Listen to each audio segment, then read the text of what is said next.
everybody. And welcome to Kirsty and Bryony's Comfort Zone. I am Kirsty. And I am Bryony. And today, we aren't listening to each other's dreams. We've had enough of splishing and splashing around in each other's brains. We're jumping into someone else's dream pool today. Oh. From the creation of CarbonBoy, it's the mind that brought you such other things, such as, what setting should this game be on? Yeah. It is our very own Rythian. Hello. Hello. Hello, Rythian. You have done so much dream homework. I did. You've put us to shame. And I'm going to put you on blast now so that people can hear. Because I was originally told back in November, and this is being recorded mid-February.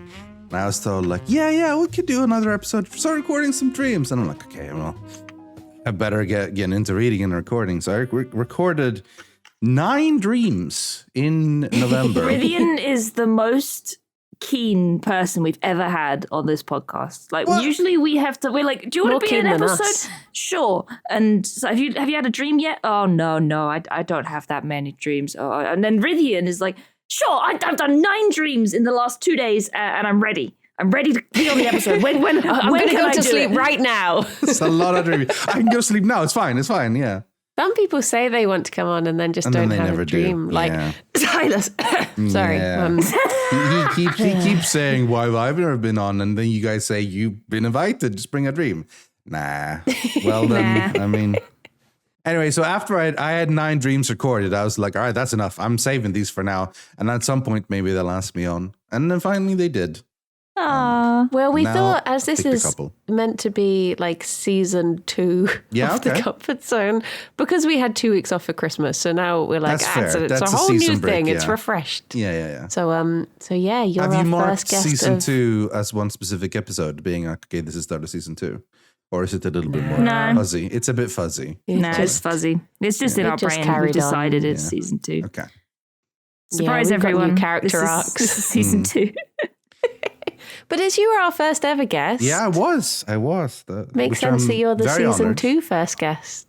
We're going to have to just make it a tradition. If at any point I'm going to guest again, you're going to have to say that it's season 3 at that point. So you can keep it like that. Yeah. That's how you know it's a new season, everyone. When Rythian turns up. Yeah. It's season time. Yeah. Like when you start seeing daffodils and you know spring is beginning, it's like, yeah, you see little Rythians sprouting from the grass. That means it's new season of Comfort Zone. Must be the first one of the season. New season. I just figure it's good for branding to rename it. Just Comfort Zone subtitle. Now even more comfortable. Yeah. Comfort Zone. But then 2 again, Electric Boogaloo. some podcasts have just loads of episodes, like several hundred, and a lot of people find that really comforting because they because then there's the idea of like you can go forever listening to this one podcast, and it's just lots of content. So if anyone wants to listen to dreams, they know Comfort Zone. Bam. There we go. Thank There's you. like 40 episodes now featured by now. in Plate Up. Yes. True. I just saw that. Official. Very nice. We are in Plate Up. We're official. Nice we now poster, exist. Alistair. We are now a real podcast because we're in a video game. Referential. I've never had an Easter egg in a video game before, so I'm excited. It's pretty cool. It's very cool. I just like imagining all the people who don't know who we are playing the game thinking, what the hell is that?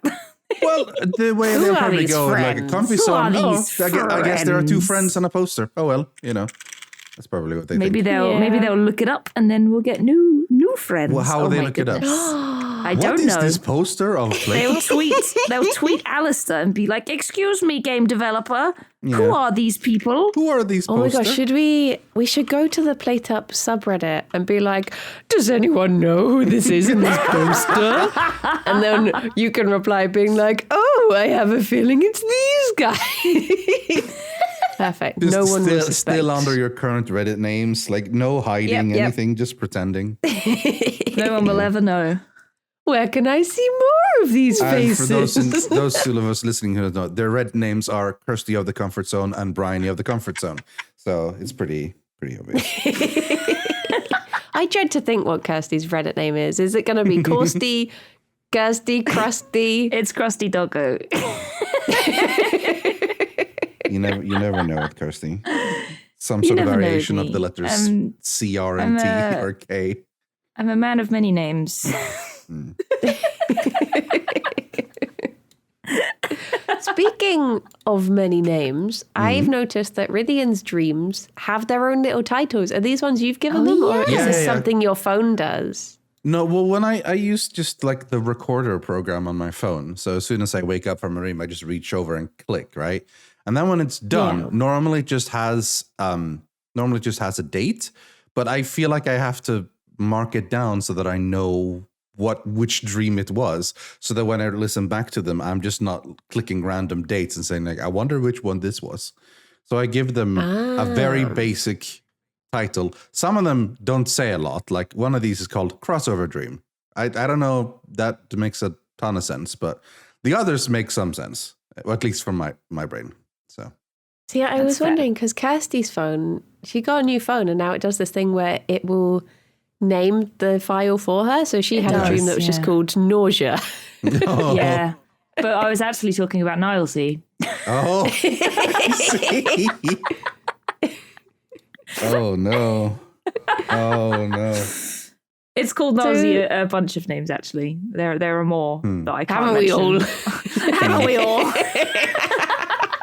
So it just names it based on what it thinks you were mentioning the most or something? Mm-hmm. Yeah. I have dreams like called Auntie and Gate and Dream. A dream. That one's not so super helpful. No, not great. No. But yours are very, very organized. Yeah, well, I named them myself, so. We've got Vampire Rain Dream is the first one. Did you want to count us in for that one? Sure, why not? Let's listen. So as always, these are recorded as soon as I wake up. So half of the first 10 seconds is like giving my mouth of moisture so that I can speak, and then it's just a lot of rambling. So this one is how long is it? It's like 5.5 minutes.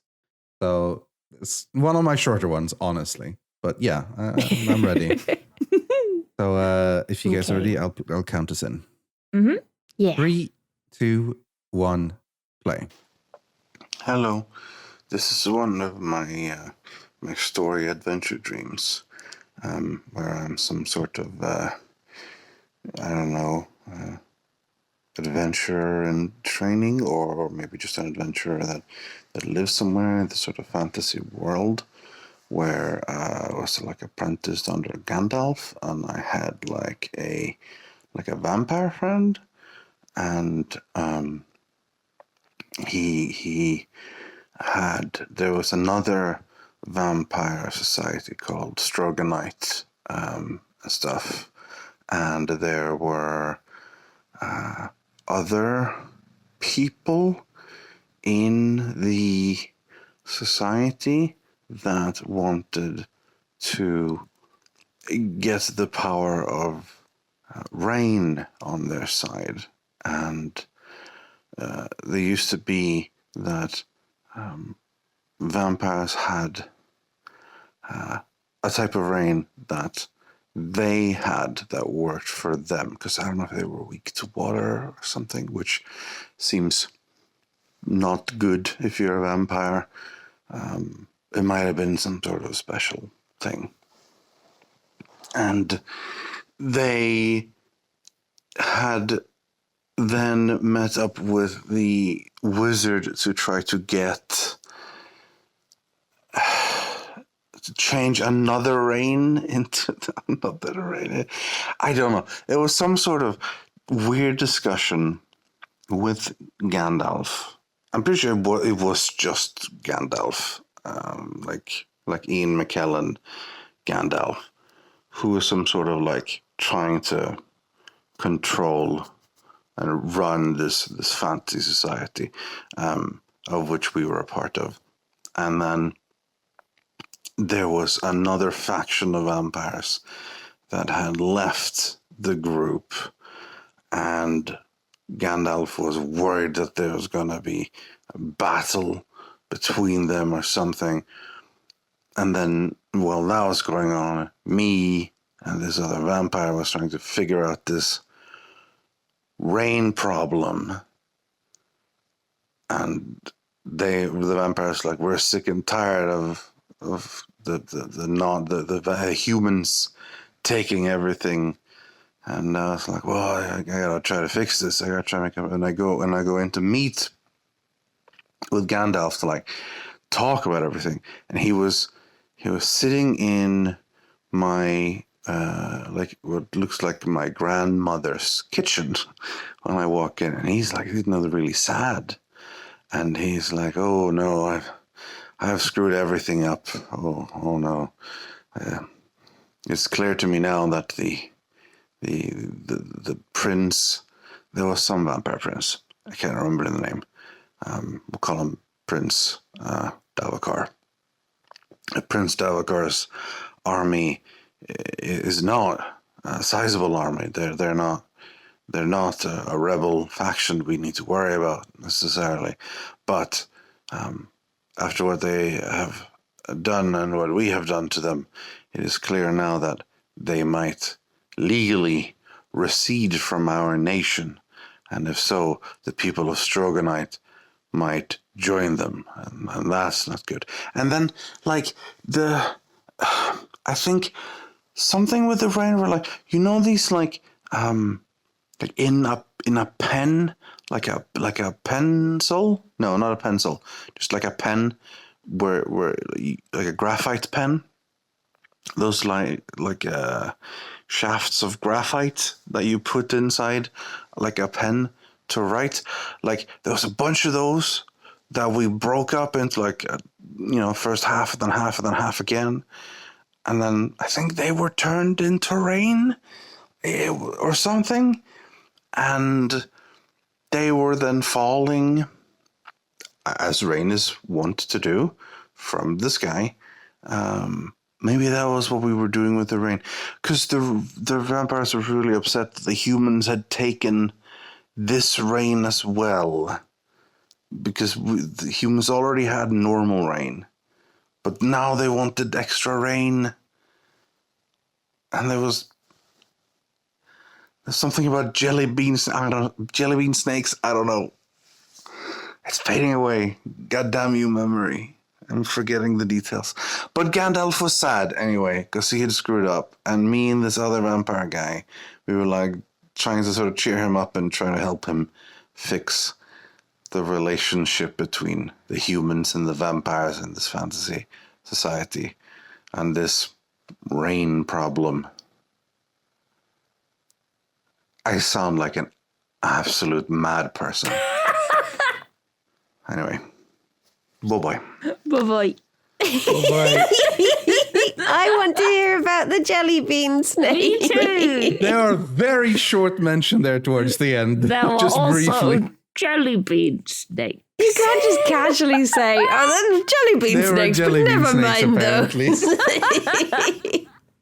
Oh, I can remember back to recording that and just getting just more and more frustrated at, like, number one, this made no sense from the very beginning. And number two, as I'm beginning to forget more and more as I'm talking, it's starting to make even less sense. So I'm just sitting there like desperately trying to grasp onto what it was, and just it won't make sense. And I just go just mad at it the entire time. Because they made no sense. Did you get what I meant about the pencils, or the pens rather? No. Yeah, like mechanical pencil. Yes, like a mechanical pencil. Have those like shafts of. I have one in front of me right now. Like the very thin of, pieces of graphite that you. Yeah. Apparently, yes. I have no idea why that meant anything with the rain, but like apparently that was a second rain or something. I don't know. Poor vampires. See, what I like there as well is that I keep like giving commentary to my own rain. Like, the rain, as it is wont to do, fell from the sky. Like things like that. Or like, the rain, which seems bad for vampires. Like I'm sort of like sassing my own story, you know? What the hell?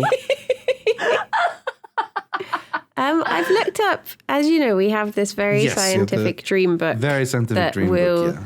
Somehow tell you that you had a dream about penises every time. Yeah. But I looked up vampires. Okay. And it says, when heavy demands are made on us which we do not feel capable of meeting, a vampire can appear in a dream. We are figuratively being sucked dry. The vampire or bloodsucker is such a fearful figure that it is accepted as an embodiment of evil.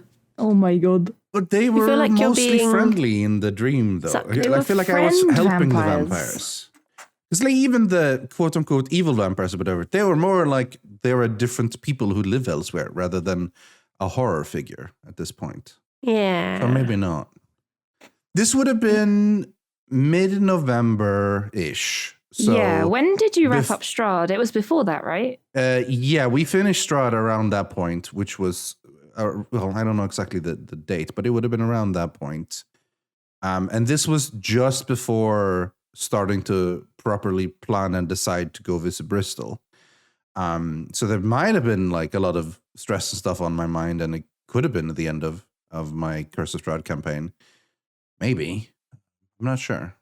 But it feels like the vampires weren't really like a horror or a danger or something to be afraid of. It was just like politics more than anything else. Like Gandalf was worried that they would legally recede from our nation, or you know.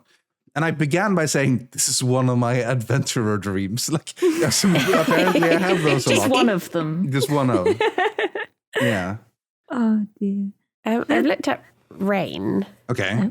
And it says, in its simplest meaning, rain stands for tears and emotional release. Oh, Are you okay, Rythian? You feel like you're being sucked dry and you've got emotions raining from the sky.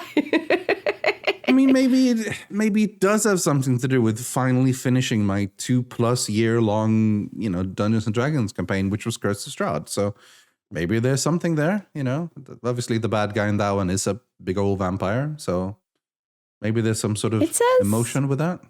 Yeah. Rain in a woman's dream. Rain in a woman's dream can suggest the sexual act. So thank goodness it wasn't smutty rain because you're a man. It sounds like it was painful rain. Can you imagine being rained on by a trillion tiny pieces of graphite? Yeah. That sounds pretty bad. But apparently worse if you were a vampire. I didn't quite catch the plot details. I don't catch the plot details if they were supposed to replace the existing water rain, which was bad, with a new type of graphite rain. But then apparently the vampires was also mad that the humans were going to take this rain, take this rain as well. Take the rain. I don't know. There are a lot of questions about that. It sounds like you've been doing a lot of vampire Gandalf politics in your I guess, dreams. Yeah. Which there are worse things, I suppose. I guess Gandalf, as in McKellen, was like a trusted older mentor figure, I guess, someone to reach out to for advice, I guess. Yeah. I was thinking that dreaming about Gandalf seems very cozy. I think I've done it once, but it was baby Gandalf, and that wasn't very cozy. But I'd like to dream about it. Well, I think maybe he did. It was that dream I had that I had to navigate baby Gandalf through hell. Oh, damn. Okay. Remember that one? It was very strange. It rings a bell. It does say rain, by virtue of its heavenly origins, can symbolize divine blessing and revelation. So have you had any revelations? Any divine revelations? No. Yeah, I don't know. Work with us, Rythian. I'm trying. I was trying to... We have to remember that at this point, Rythian was about to come and see us. Yeah, with that in mind, I looked up lead in brackets metal, such as you would find in a pencil. Yeah. And it says the conventional explanation of lead appearing in a dream is that we have a situation around us which is a burden to us. No, come on now. I mean, to be fair, I think I mentioned this before, but like, I don't like traveling. Like, I don't really like air flights and so on, and I don't like the whole big shebang and hassle of, and especially like, the last time you'd done it was horrible. Yeah, it was not great. So that, like, knowing that Bristol visit was coming up, I might have that might have felt like a big burden to do. And I say this every time, like from the moment I decide to go to that I arrive there, it sucks. I hate so much of it. Once I'm there, it's amazing. I like meeting you guys and having a great time is lovely, and I love it. And then honestly, going home isn't really that bad either, because I'm heading homewards usually, so it feels less frustrating, even though it's still a hassle. Yeah. So maybe it's because the travel was upcoming and I knew I was gonna hate it, you know, even though once I actually got there, it was gonna be great.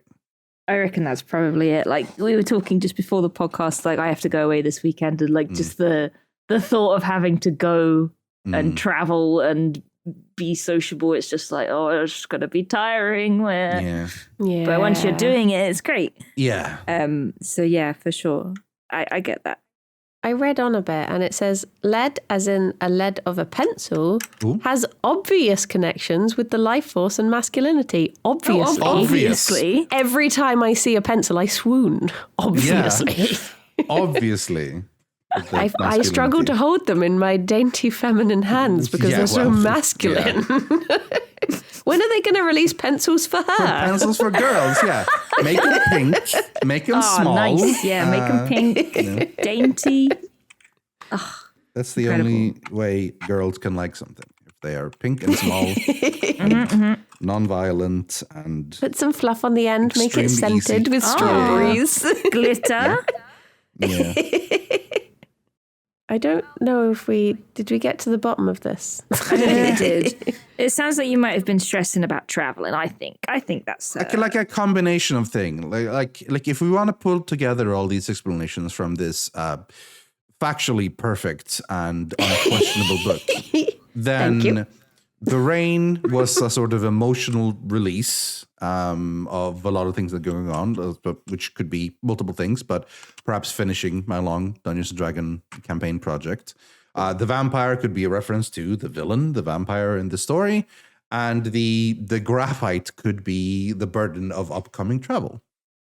I guess the vampire could also be, because travel is draining. So I guess maybe travel is a vampire that is draining you of your life force. Could be. Making you tired. Yeah. There is no section for Jelly Bean Snake. Well, it seems like they were a minor part of the story anyway. So hopefully... I don't know. They don't sound that minor to me. I think they would have been a very important contribution. You think so? I don't know. Yeah. I hope they're a recurring character. At the time, hopefully. Yeah. Where do you remember where the jelly bean snakes fit in? Were they just the present? No, no clue. Like even on listening back to it, it still took me by surprise. Like, wait, what? There was jelly bean snakes, you know? In a man's dream, a snake may appear if he has not understood the feminine or intuitive part of himself, or when he doubts his own masculinity. Is that the jelly bean or Rythian? Or the snake? Or the snake? Or the vampire? I don't know if Jelly Bean is in here. I would love if there was imagine if there's like a whole page for, oh, you had a dream about jelly beans, did you? Well, let me tell you. How messed up you are.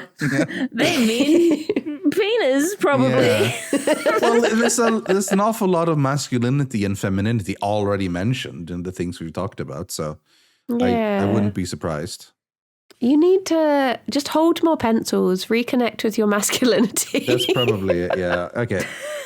I am now holding 3 pencils in one hand and 3 in the other. Oh, wow, 3? Oh, that's too much. To be fair. And I'm too masculine. Calm down, Rythian. I'm swooning. Jeez. One of them is a Sharpie, and some of them are technically pens, not pencils, but, you know. Oh, my goodness. It'll have to count. We're going to have to censor this part. This is I'm really sorry. I went overboard. I apologize. Shall we hear, what is the name of the next one? Crossover Dream. Crossover Dream. Yeah. Crossover Dream. Is this going to be the biggest crossover since I've forgotten what the meme is now. Since End War or Infinity War or whatever. Yeah. Since Jelly Beans and Snakes. Jelly Beans and Snakes. So I don't actually know why I named this Crossover Dream, so I don't want to get your hopes up. I don't think it's like tons of guest stars necessarily. I think I know why I named it Crossover Dream, but I think crossover is the wrong word. Anyway, I'm ready whenever you are. Okay, I'm ready. Okay. 3, 2, 1, play. Hello. So I was dreaming that I was in a car driving home with my dad from somewhere. It was late at night, and I remember I was watching a YouTube video, like in the window of the car, like it was like reflecting onto the window of the car, and it was a video by Filmento, like a movie critic guy, who is criticizing movies and stuff. And for some reason, he had no voiceover in that video because he said he'd like ruined his throat or something. And it was a movie with Aaron Paul and the main guy from Breaking Bad. What's his name? Bryan Cranston. And also John Cena was in the movie, and they were like it was some sort of crossover between Breaking Bad and Peacemaker, and it was an alright movie and stuff. And then we were driving, and then like a little girl was like running across the road, and we hit the little girl like just like slightly like on the side, so she got like bumped. And we were like, oh my God, I think we hit that little girl. And I turned back, and like apparently we were going slow enough that I could still see it. And she just like started like crying or complaining a bit and running to her dad. So like apparently she was fine. And I was like, oh, that's so scary. Like something could have been really bad. And I looked over at my dad, and he was like really tired. And yeah, I'm really tired. And I turned my eyes forward of the road, and then I just saw a car coming right at us, and then bam, we slammed into that car, and nothing happened.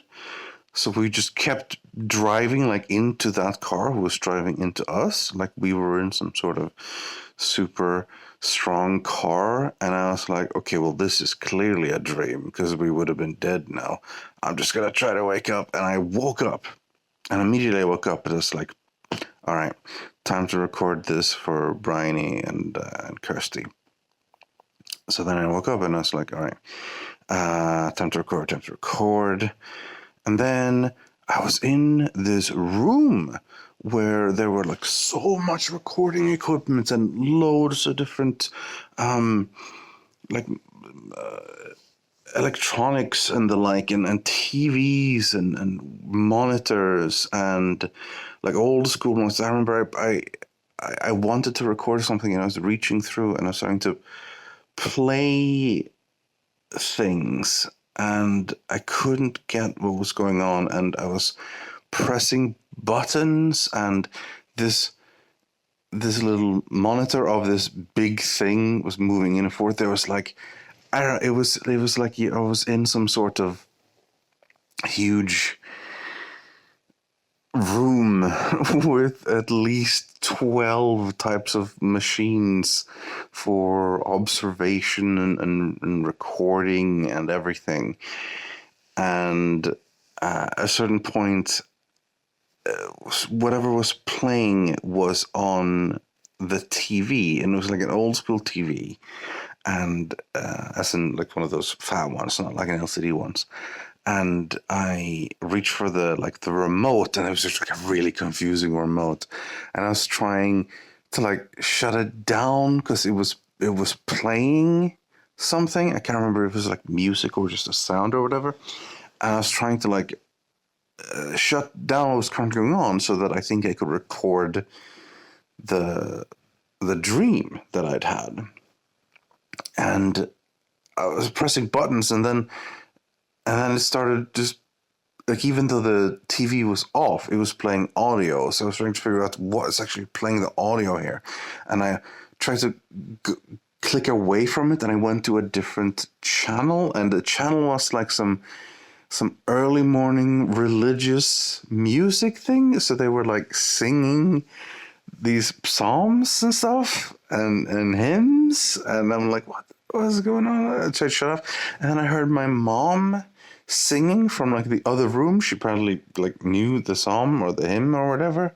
And I'm trying to shut it off and it wouldn't work. And all of these machines was going... It was so frustrating. I was like walking around there naked because I had just come out of like bed or whatever and like trying to find the things I wanted to record, but nothing would shut off. And it was so frustrating. And the light was really bright. And I remember trying not to... I was like squinting my eyes because it was such bright light and I was trying to find everything and I was so annoyed. And then I woke up again and now I'm here recording. It's another one of those like double dreams. I still remember it's been like 5 minutes since it happened, but just the immense frustration at technology. How dumb it was. I don't know, man. It happens again every time I remember, like, oh, I gotta record for Brian and Kirsty. Like, I start dreaming about recording for you two. So this, I blame you two on this. Okay, bye-bye. Oh dear. That sounds like a stress dream. Yeah, we're the cause of it. Yeah. You're welcome. Oh, my favorite part was, and then I woke up and here I am. Here I am recording for you. I hope you're happy. Oh, man. I think I had one of these. You're welcome. I think I had one of these last time I was onto one of these like double dreams where like I wake up in the dream. Yeah. Because I trained when I'm in the mood of like, all right, I'm gonna make sure I remember to record my dream. I've trained the brain into like as soon as you're done, record quick, otherwise you're gonna forget. But then I immediately fall asleep and my brain thinks I'm gonna try to record. And then I guess for some reason I was very stressed and frustrated at something, which is why I then stumbled around this incredibly bright room with 12 plus massive, chunky, old recording equipment stations. There was like old tape players. There was these massive TVs, like old school CRT TVs, monitors of various kind. There were like gramophones, basically all kinds of old school technology you can imagine was in that room. And I was like, you really had and it was recording messy. on the mind. Yeah, I used very much so. It was like messy as well. So I had to like careful not to bump into things. And I was walking around like wearing nothing because I literally just got right out of bed trying to like find whatever was playing that annoying sound. I remember first it was some weird sound and then it became very loud religious singing, like God be gracious or whatever, like nonstop.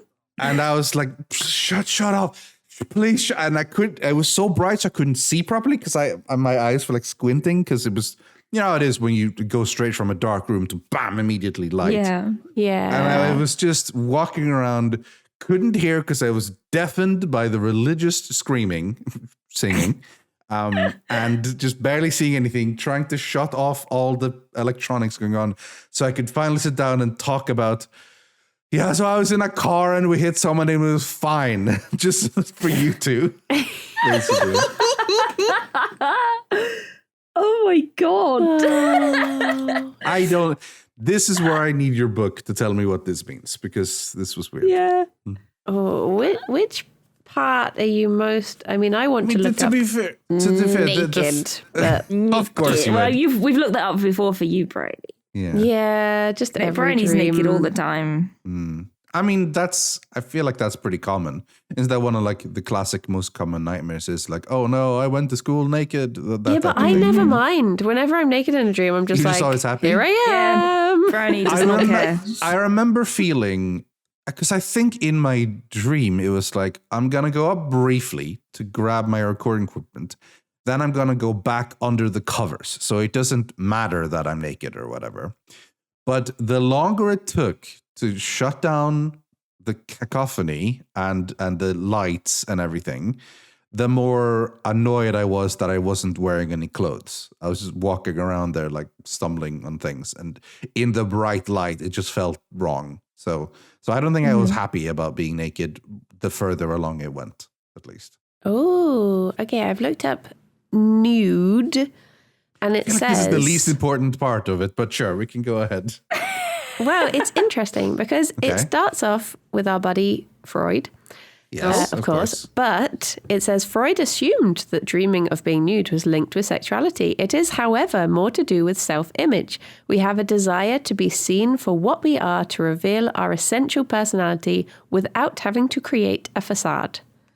So I guess maybe it's more to do with the fact that your dream...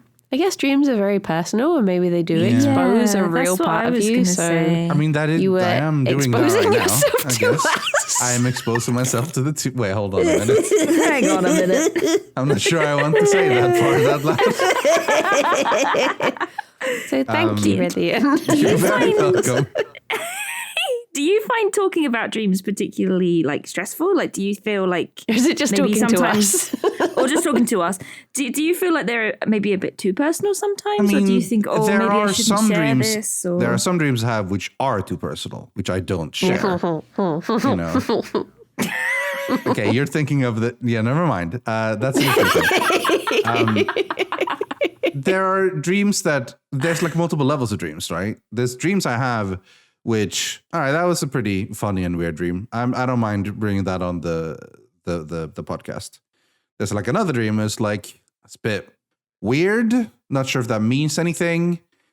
Could bring that on the podcast if I have nothing else, but maybe I'll pick another one. There's, this dream stays off the podcast. Maybe I'll tell Kirsty and Bryony about it since they're all about dreams, like the one I told you about before the recording started. But that is not going on the podcast. And then there are the dreams which like, no one is hearing about this. This remains mine, private. No one is. This stays in the mind castle. Yes, under lock and key. So it's less that you're worried about sharing your dreams and more that you're worried about having to remember to record them to tell us. Well, I think I am very bad at remembering. I don't know how. I feel like we've talked about this before, but like. For me, they disappear from my brain really quickly if I don't record. Yeah. Like, same. Almost instantly. Like there was one dream I had recently, which was really interesting. But because I didn't record it, it was gone in like 10 minutes, if even that. It was just gone. And I just, like right now, it's entirely gone. Like I remember after dream, it's like, oh man, if I still recorded dreams, this would have been a great one. But then I didn't record and it gradually disappeared a little bit. And then I'm like, well, I still remember the basics. Now I don't. I don't even remember at all what it was about. It's all. It's like I had a dream recently that, because I've never seen Game of Thrones. I don't really know the story. I know vague bits and bobs that people have tweeted, but I had a dream that I watched the entirety of Game of Thrones. So I basically just came up with a whole story arc and there were all these different characters. And I found it so funny that I woke up giggling because it was stuff like the main character was this like evil woman called Dolores Piglicker, and it went from there. And I just woke up like, I have to record this, and then I was just giggling too much, and then I just forgot it all, and I was like, where's it gone? Yeah, it just disappears. So maybe like part of like these dreams, I don't feel stressed about, revealing or whatever. I feel like these are just kind of silly dreams. I can share with people who listen or whatever. It's not a huge deal, right?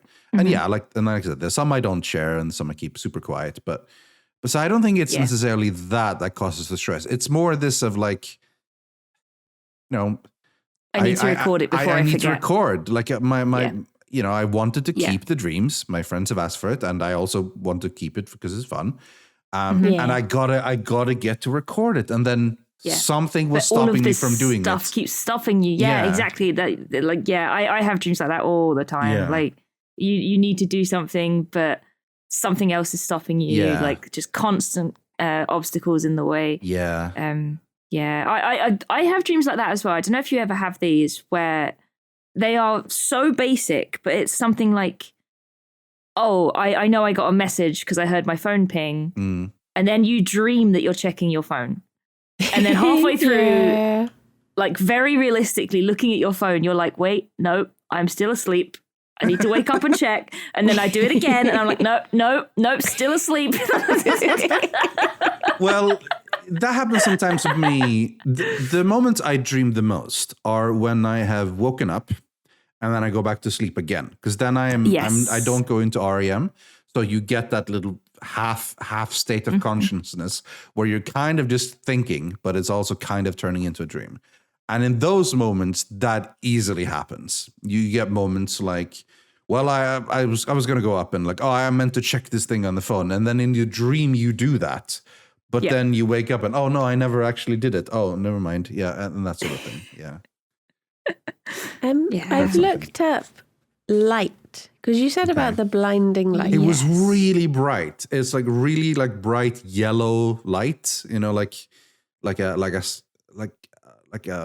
light bulb, but not like bright white, more like yellowish, sunlightish type thing. Yeah. And the room, I think the room must have had like a yellow wallpaper or something. I don't know, because it was really bright yellow. It says, when light appears in dreams, we are usually in the process of trying to improve who we are. A very bright light often symbolizes the development of intuition or insight. So you've improved yourself for us. Thank you. I guess. You're welcome. You feel like we improve you? I mean, I do. Like, I think I'm a better person for having known you two. So probably true. Aww. I'm going to look up yellow because we looked up the color section the other day. Okay. There isn't. Well, no, there is. It's just I can't do the alphabet. Yellow. This color is the closest, which is the closest to daylight, connected with the emotional self. The attributes are thinking, detachment, and judgment.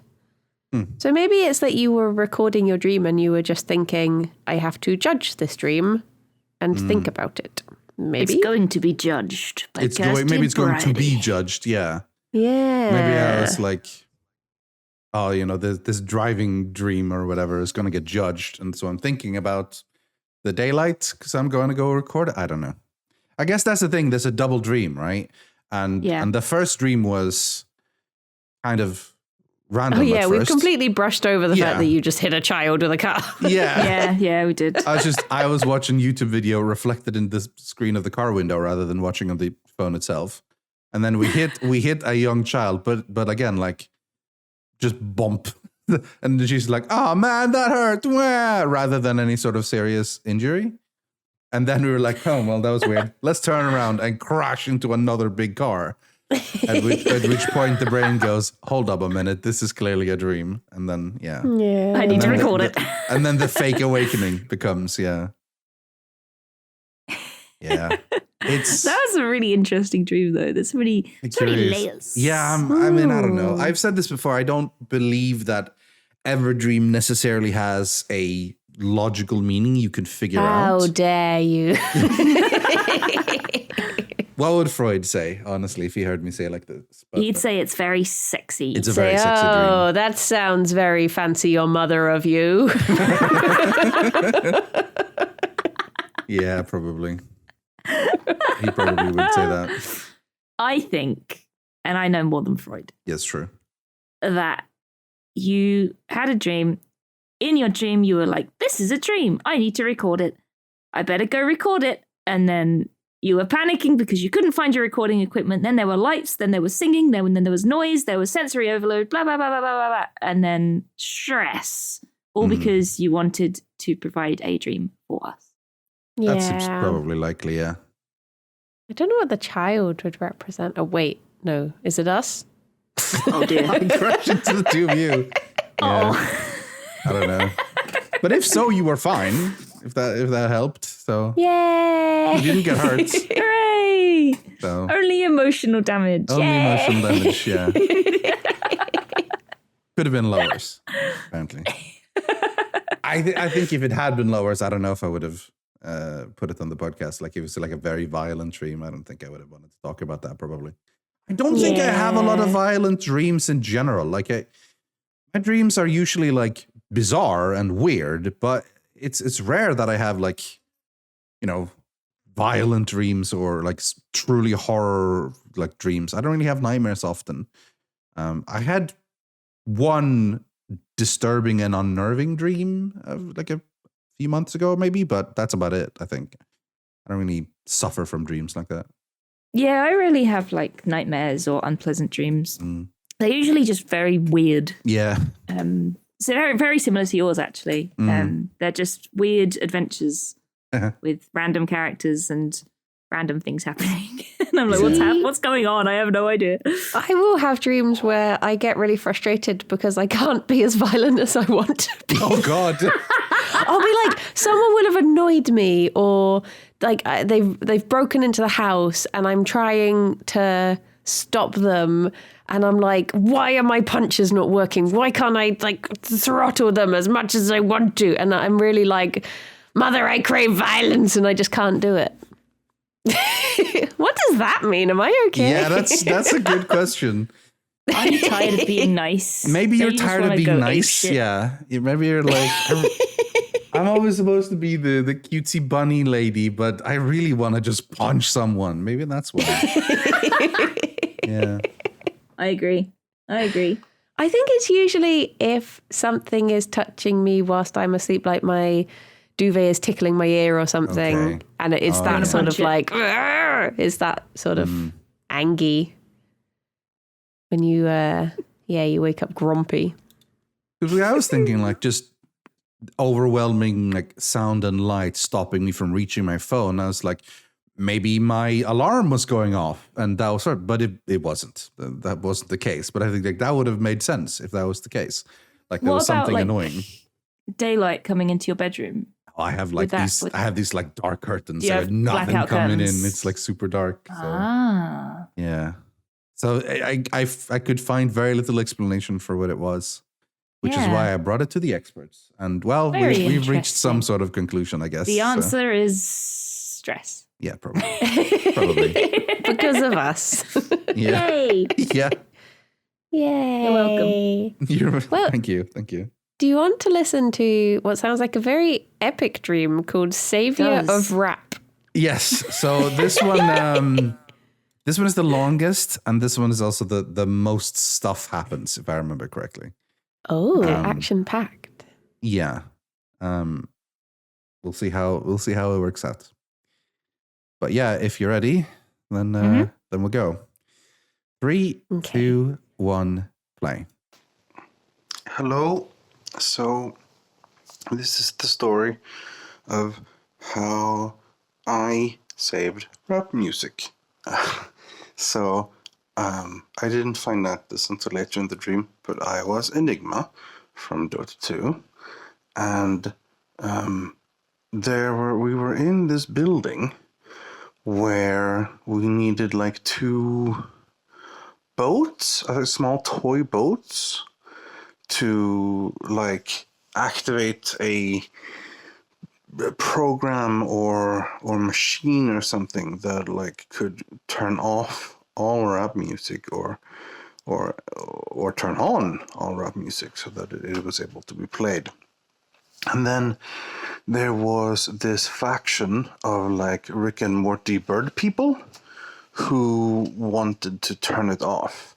And I think like my 2 friends was Dave Chappelle and Charlie Murphy, I think, from the Dave Chappelle show. And we were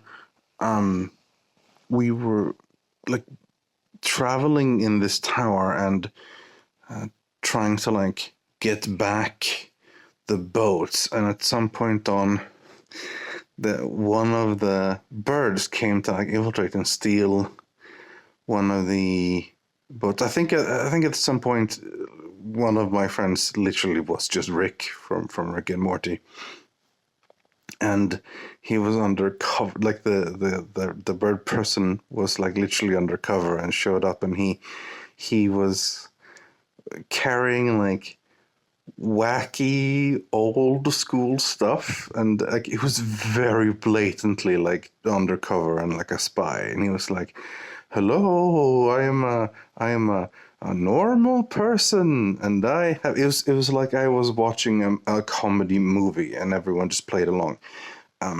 I look how strange things I'm carrying. He had some sort of bowl with him that he held out to prove that he wasn't a bird person. So I don't have many weird things. I am quirky, and I'm so I don't need any weird boats. And he was like asking if they had any boats, which they had hidden like behind the pillows they were leaning on in some sort of elevator, a large elevator, like the type of like huge Space Needle elevators or something. I don't know. Eventually he grabbed those boats. So then we had to go down and get the boats again. And so there was we went down to like the reception area, where then one of the people who were not bird persons anymore, there was some woman who had like a little token that could be like exchanged to get one of the boats, and so we had to like convince her to like, or like trick her to like drop. Like we were like under the desk and like trick her to like drop the token, and then like reach out the hand and grab the token from underneath the desk, like the little gap between the desk and the thing, to grab it and move on. And I also just quickly realized that before this, it was a huge thing with me in my old house I used to live in, and meeting an old friend of mine that I haven't dreamed about or thought about in ages, to set up like a computer in my mom and dad's like old bedroom, and walking into a room where there was like old, like an old, really old like CRT TV and an old CRT monitor, and gathering up, like it's like we were trying to put together all the ingredients. So there was like a small little scavenger, and this is like an entirely separate dream that somehow got I don't think it's connected at all, but I just remembered it all of a sudden while I was talking about it. Yeah, and we basically put the computer together ultimately. But back to the Enigma rap music dream, because that's the exciting one. Anyway, so we got all the boats together, and then we needed to like travel up the Space Needle or tower or whatever in the elevator, and that's when it became like all of an action movie. And there was like multiple floors, and the elevator would like stop, and at some point we had started like climbing on the wall to get around there, and I couldn't hover like Enigma could do, but I could sort of, I don't know, I could like hover a little bit maybe on the wall or something. So at some point, Charlie Murphy had like hopped off trying like on one of the other floors, because we couldn't get to the very top floor, and he was climbing around when I was like stuck in the middle between two floors, and I had to do the same thing.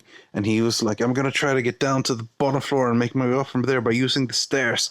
And I was like higher up, and then the door was locked and I couldn't get inside, and I was climbing, and the whole time I was climbing, I was like, I'm not a superhero. I'm not a superhero. I'm not a superhero. I don't know why I was saying that. I think I was maybe trying to convince myself that I couldn't fly, or to tell myself I couldn't fly. So I don't know. But we were carrying these things and we were going to take it to the top of the tower to save rap music. And since there still is rap music, I'm going to assume that we succeeded. So, you're welcome. Okay, anyway, goodbye. Good job, Rythian. Thank you. The logic is sound. For anyone out there who's currently enjoying rap music, you're welcome. I did what I could in my not a superhero Enigma can hover a little bit climbing adventure. Yeah. That one was the weirdest one. It went all over the place, like even more so than the others. Honestly, this one I hadn't listened back to since the first time I recorded, and some part of it seems weird to me now. For example, I had no idea who that old friend was in the dream I all of a sudden remembered in the middle of recording it. I don't remember who that was.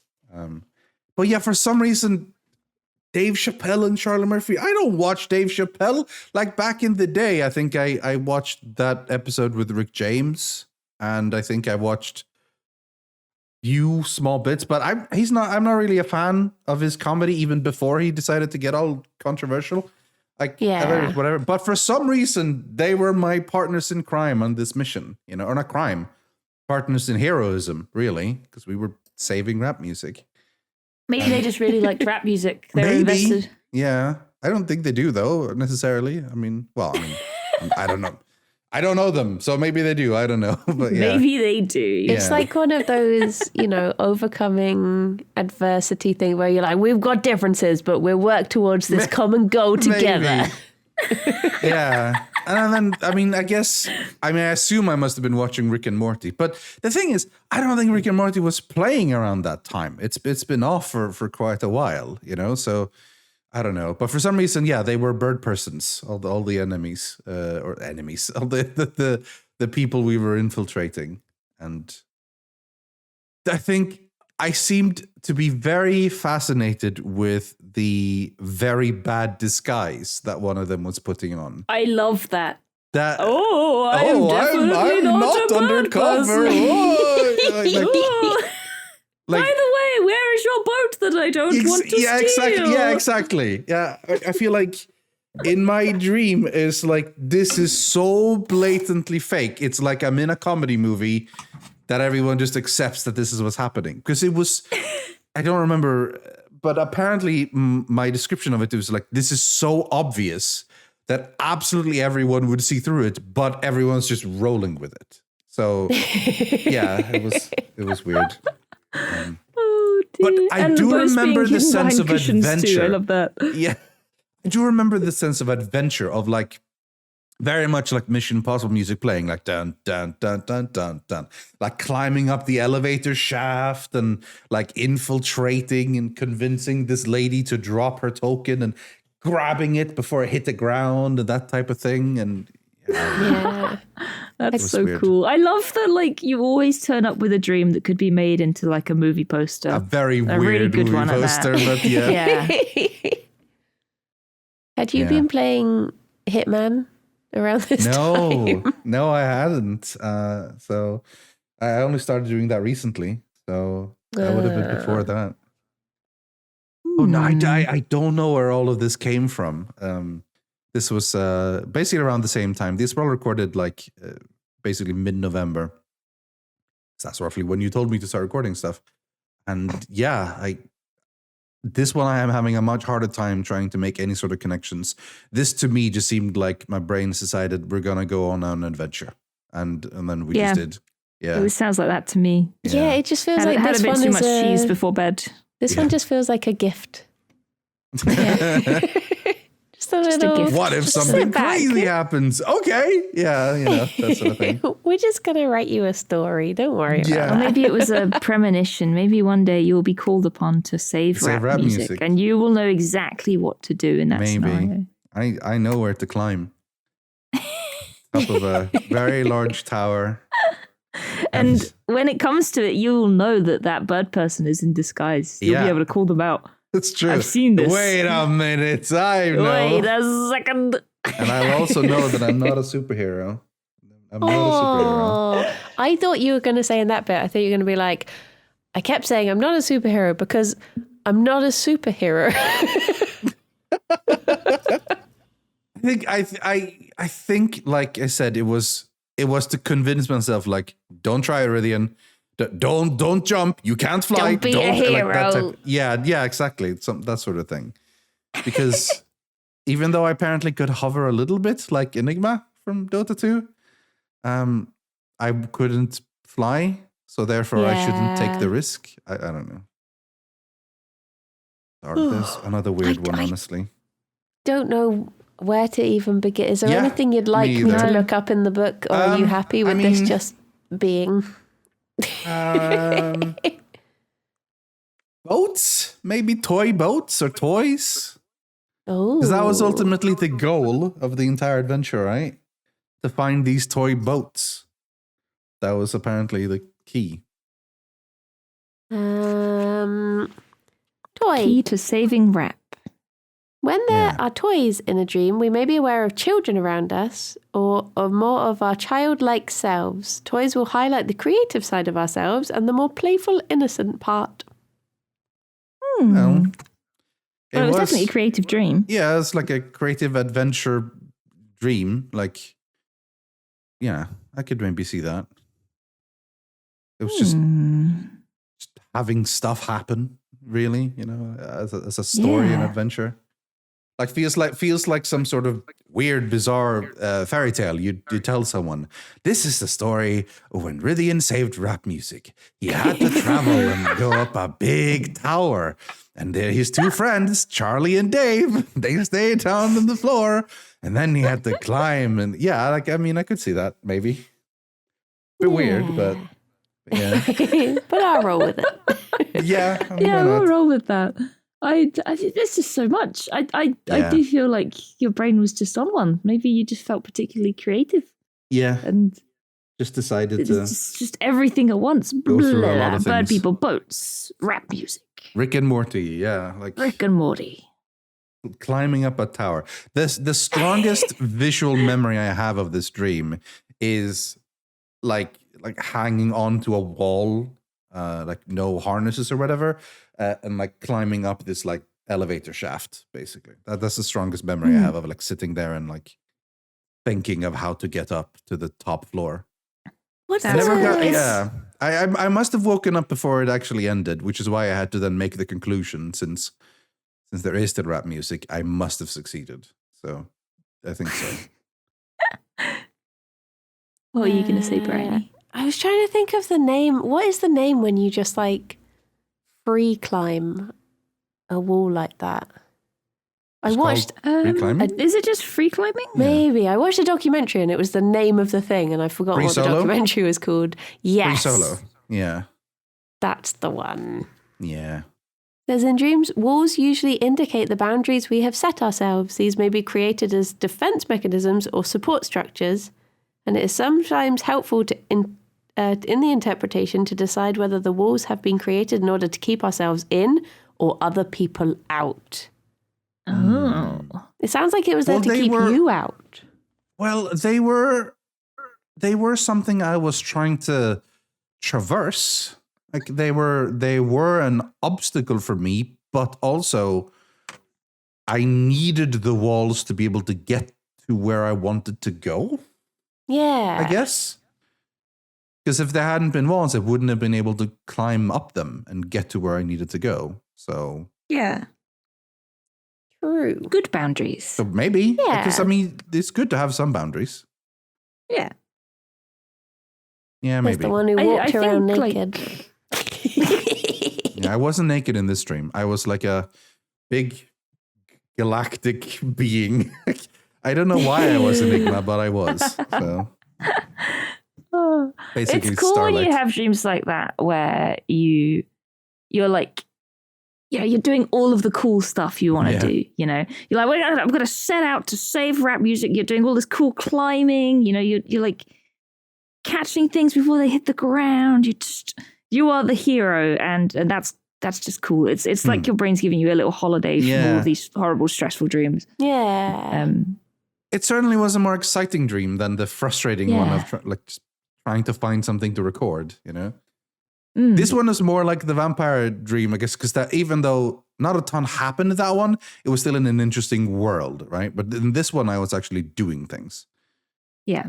Yeah. I feel like dreams like these, I don't know, it's testament to how creative you are as a person, I think, as well. Like, dreams always throw random crap at you, but I don't know, you always have like a storyline and like names for everything in your dreams, and it's just very cool. It's like going into a little story every time you go to sleep. Yeah. Well, it's for me, the difficulty is trying to find meaning to it, but yeah, like it went somewhere ultimately, I guess. So yeah, even if it was weird, I liked it, and you saved trap music. You did. Success. Very productive dream. Yeah, honestly, not a lot of people can say they did that, so that's something to take away from it. And you completed your mission and recorded the dream, so double success. Immediately afterwards, bam, recorded it as well. Didn't get stopped by yellow light. All right, yeah. So to anyone who listened to these, sorry for how rambly they were. Hopefully we managed to get something from them. You are a lot less rambly than I am, so I wouldn't worry. Okay, that's fair. That's fair. But yeah, I hope everybody enjoyed having Rythian back. I certainly did. Yeah, thank you so much for joining us again for Series 2. First recurring guest star as well. I'm getting all of these honors. You are. The first guy who ever guessed, and the first guy who ever guested twice. Yeah. Oh, yeah. So good he guessed it twice. Damn right. Thank you very much for having me on. It was fun to have a little bit of a chat. Try to make some sort of sense of the weirdness. The lovely people listening find you? Yeah, what's your address? What's your address? 123 Sweden Road in Sweden. Online you can find me on twitch.tv/Rythian and youtube.com/Rythian. I think that still works. You might need to put an @ before the Rythian, but it used to be just /Rythian direct as well. Or just Google Rythian. Honestly, I'm all over the place. Nerd with his same name on all the platforms. Like, what's that about? Imagine that. These two. Oh my god. I am also currently on Twitter, and I've been for a while. I am Rythian. That's where Rythian was taken. Because he is Rythian. But he's on Mastodon as Rythian. I'm also on Mastodon at Rythian@mast.to. I don't think I've posted anything on Mastodon yet. But I want a Mastodon account there already, so that I'm there once people gradually start moving over there. So you have the name. Yeah. I'm following a couple of people there already, but it's hard. Like, there's a lot of already inertia of everyone who's already on Twitter. But as it just gradually gets worse and worse and worse, it's good to have an alternative.